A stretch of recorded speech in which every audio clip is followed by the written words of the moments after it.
Bonjour à tous, bienvenue sur Sensation. Aujourd'hui, émission consacrée à la bière. Sur le marché, on note une explosion des bières artisanales. Ces dernières années, le syndicat national des brasseurs indépendants dénombrait 2000 établissements en 2020. Pour en parler avec nous aujourd'hui, je reçois Alexandre de Broise. Bonjour. Bonjour. Vous êtes le fondateur de Brew Society, un centre de formation brassicole, et vous êtes accompagné de Corentin Bernard-Cuff. Bonjour. Bonjour. Vous êtes directeur de production chez les Brasseurs Normands. Brasseurs Normands, qu'est-ce que c'est exactement ? Brasseurs Normands, c'est une microbrasserie urbaine et collaborative située à Rouen. On est la seule à Rouen même à l'heure actuelle. Et on fait des créateliers une fois par mois où on invite les gens à brasser nos futures recettes avec nous, à les imaginer, à déguster, à apprendre à déguster, à parler bière, etc. Alors, vous avez fait des études dans la bière. La bière, d'où ça vient historiquement ? Historiquement, je crois que ça vient du croissant fertile. Il y a des traces de fermentation dans des grottes il y a moins 13 000 ans. Après, est-ce que c'était de la bière ? Non, mais des grains fermentés certainement. Donc ça remonte. Quelles sont les différentes saveurs de la bière ? Alors, il y a le grain qui apporte à la fois la couleur, le taux d'alcool et un petit peu la rondeur, ce qu'on peut apporter en termes de sucrosité, de d'onctuosité. Et on a le houblon qui est rajouté en fin de processus, qui apporte à la fois le côté floral, fruité et amer. Et on peut aussi rajouter du fruit. C'est tout un art. Comment est-ce qu'on la produit, la bière ? Quels produits vous utilisez dans votre brasserie des Brasseurs Normands ? L'amour, un petit peu d'amour ? Un petit peu d'amour, beaucoup d'amour même, beaucoup de passion, mais surtout du malt. Donc c'est des grains d'orge qui ont été germés et puis torréfiés à différentes températures. En fonction de la température, on obtient différentes couleurs de grains d'orge, justement, ce qui va amener la couleur de la robe finale de la bière. Donc de l'eau, du malt, du houblon, qui est une plante grimpante, une liane avec des fleurs en forme de cône, qui va apporter l'amertume et le côté aromatique, et des levures. Et les levures, c'est très important, ça constitue une grande partie du goût de la bière. Alexandre de Broas, quels sont les pays où l'on produit la meilleure bière ? La France, bien entendu. La Normandie, c'est la région où les meilleures bières sortent de terre. Non, historiquement, il y a la Belgique, il y a l'Allemagne, qui sont les pays historiques. République tchèque, Royaume-Uni. République tchèque, effectivement, et c'est les plus gros consommateurs d'Europe. Surtout en Bavière, il y a une fête de la bière très importante. C'est peut-être l'événement le plus connu dans le monde au niveau de la bière. En France, c'est assez récent. On consomme peu de bière, finalement, par rapport à nos voisins européens. On est à 33 litres par an par habitant. Les Tchèques, ils sont à 140. Ouais. C'est parce qu'aussi on a un passé culturel avec le vin qui est assez important, mais le renouveau est venu des États-Unis, Amérique du Nord. Corentin, vous me dites si je me trompe, mais c'est venu des États-Unis et du Canada où on a vu le phénomène craft beer depuis quelques années s'imposer. Et la France, qui avait un peu de retard par rapport à ses voisins européens, est en train de rattraper totalement son retard, que ce soit en nombre de microbrasseries, en qualité des bières brassées, et on est vraiment un pays regardé dans le monde pour la création des bières, donc c'est très bien. Vous l'avez dit, je l'ai dit en introduction, les microbrasseries explosent ces dernières années. Comment est-ce qu'on explique ce phénomène ? Je dirais qu'il y a deux raisons. La première, c'est que les consommateurs déjà et les producteurs ont envie de retourner à des choses plus proches, le terroir, se rapprocher de son terroir, se rapprocher du local. Nous, par exemple, au centre de formation Brew Society, on a beaucoup de personnes qui sont en reconversion, qui ont des métiers un peu compliqués et qui désirent avoir un métier un peu plus manuel, et les consommateurs aussi. Et je pense aussi que la deuxième raison, c'est que c'est un processus hyper intéressant, la bière artisanale, qui peut offrir beaucoup de créativité aussi. On est un peu plus libre que dans le vin. On peut faire, les brasseurs normands font des recettes assez créatives, et la plupart des microbrasseurs commencent de plus en plus à créer, et c'est ça qui est intéressant.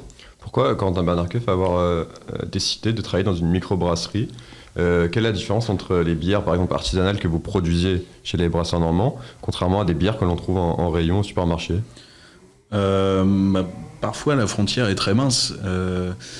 Les supermarchés, c'est souvent des brasseries qui vont avoir une grosse capacité à produire en termes de volume, Nous, on est maximum à 4500 litres par mois. Donc, si on veut fournir des Leclerc, ça va être compliqué.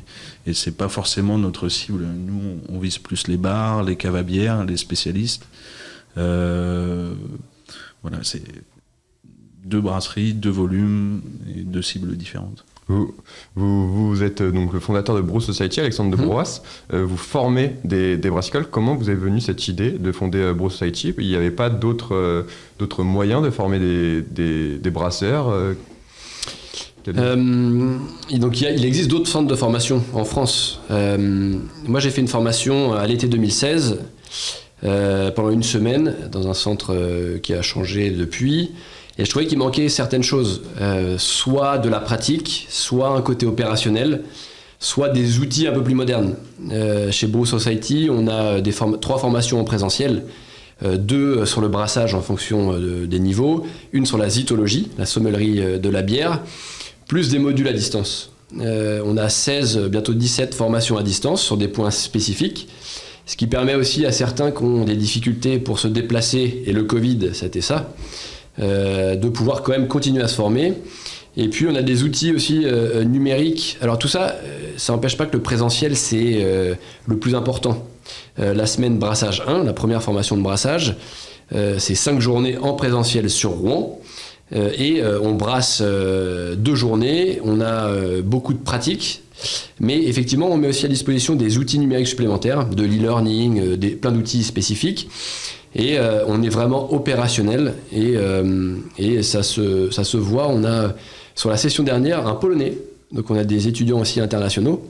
On a des demandes du Congo, on a des demandes plus proches, Lyon, Grenoble, un peu partout en France.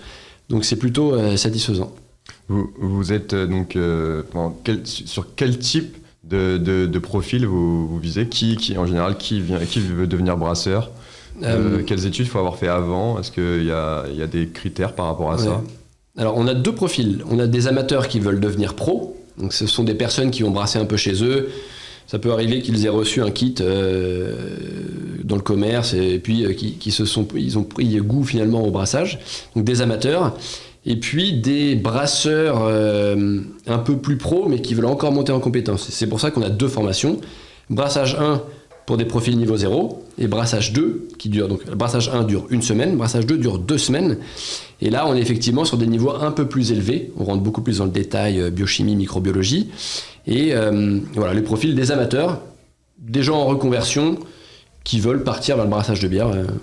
Corentin Bernard-Cuff, vous êtes jeune encore, vous venez de sortir des études. Oui. Vous avez été formé comment justement dans ce domaine de la bière ? Alors moi j'ai fait une prépa intégrée à une école d'ingénieurs en agriculture qui s'appelait l'Hésite pas à l'époque. Maintenant c'est Unilassal campus de Rouen. Et après c'est en 2e année de prépa en cours de biochimie que je me suis dit je veux faire de la bière. Je me suis orienté vers la production de bière, vers l'amour de la bière. Après, je suis parti à la fac et j'ai fait 1 an d'écologie, biologie des organismes pour étudier un petit peu plus la levure, la botanique. Et j'ai suivi sur une licence 3 biochimie, biologie moléculaire, cellulaire et physiologie, toujours à l'université de Rouen, qui m'a vachement poussé à rentrer dans le moléculaire et à comprendre la formation de protéines dans le brassage, la formation de bulles, la formation de mousse, pourquoi la mousse elle colle au verre ou non, etc. Les liaisons glycoprotéiques, les paliers de température, qu'est-ce que c'est qu'une enzyme, quel est son rôle, il y en a plusieurs, il y en a qu'un, qu'est-ce que ça fait, c'est hyper intéressant. Et après j'ai fini par 2 ans de master à La Rochelle en biotechnologie et management en agro-industrie. La Rochelle, c'est aussi un centre de formation où ils font un diplôme universitaire en 1 mois. Alors moi, j'ai fait le master, donc on fait à la fois la bière, on apprend aussi à faire du vin, à faire du pain, etc. C'est un master que je recommande, qualitatif. Et en fin de master, donc j'ai été chez Brasseur Normand, quelqu'un qui m'a fait confiance et qui m'a donné carte blanche. Il m'a dit « Tiens, t'as toute la brasserie, fais ce que tu veux. » Merci Corentin Bernard-Cuff d'avoir été avec nous sur Sensation. Merci aussi à Alexandre de Broas. Merci à vous. Donc, je rappelle que l'abus d'alcool est dangereux pour la santé, à consommer avec modération. Vous pouvez retrouver cette émission en podcast audio ou vidéo sur notre site ou notre application Radio Sensation.